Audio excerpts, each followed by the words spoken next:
Halo CK-CK, kembali lagi di The Janggi.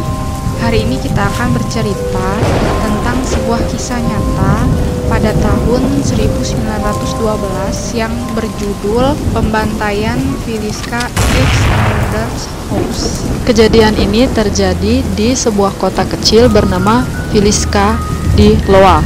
Kejadian ini terjadi tepatnya pada tanggal 10 Juni 1912 pada pagi hari, yang dimana ada seorang warga bernama Mary Peckham. Mary Peckham memperhatikan sebuah rumah kecil yang tepat berada di sebelah rumahnya. Rumah itu diketahui adalah milik keluarga Moore.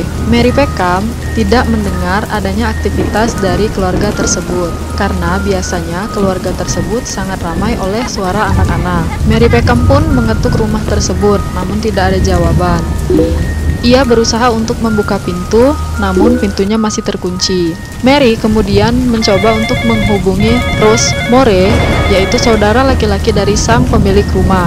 Namun begitu pintu dibuka, mereka mendapati mayat seluruh anggota keluarga Moore dalam keadaan mengerikan.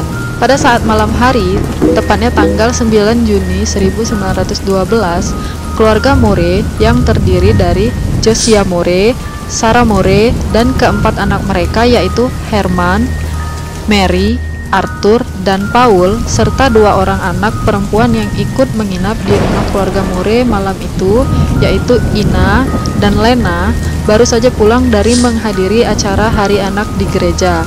Seluruh keluarga Moore beserta dua anak perempuan yang ikut menginap pun tewas dibantai oleh seseorang yang tidak dikenal. Pembunuhnya diduga menghabisi keluarga tersebut dengan menggunakan kapak. Kasus ini pun dikenal dengan Villisca X Murder House. Pembunuh itu diperkirakan bersembunyi di atap rumah dan menunggu hingga seluruh penghuni rumah tertidur. Pembunuh memulai aksinya dengan menghabisi nyawa ayah dan ibu, kemudian keempat anak mereka, dan dua orang anak perempuan yang tertidur di kamar tamu. Kondisi mayat paling mengenaskan adalah sang ayah, yang dikapak di bagian kepala hingga bola matanya hilang.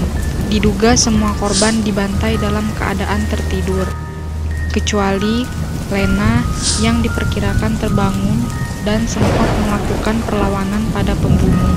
Bisa dilihat dari bekas luka di lengannya yang menunjukkan tanda perlawanan. Selain itu, juga ada hal mengerikan yang dilakukan oleh sang pembunuh, yaitu menutupi semua cermin yang ada di dalam rumah tersebut dengan kain. Entah apa maksud dari pembunuh tersebut melakukan hal itu.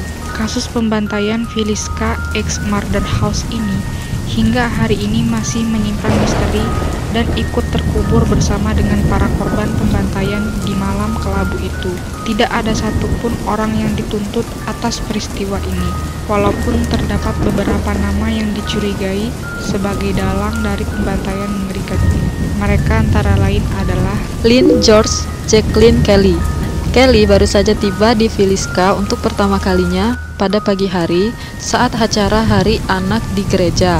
Kelly bahkan menghadiri pertunjukan Stillinger bersaudara yaitu Lena dan Ina, yang juga menjadi korban pembantaian. Dia dilaporkan meninggalkan Villisca pada pagi hari tanggal 10 dengan menggunakan kereta. 2 minggu kemudian, ia bahkan kembali lagi sebagai seorang detektif dan bergabung dalam kelompok tur investigasi kasus pembantaian ini.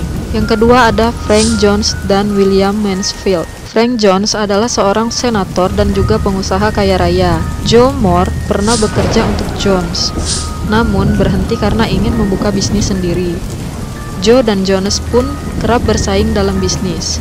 Kemudian ada rumor juga yang mengatakan bahwa Joe berselingkuh dengan putri Jones. Sementara itu, William Mansfield dicurigai sebagai orang suruhan dari Frank Jones. Mansfield sendiri adalah seorang tersangka untuk kasus pembunuhan istri dan anaknya dengan menggunakan kapak di Blue Island, yang hanya berselang beberapa tahun sejak kejadian pembantaian di Villisca.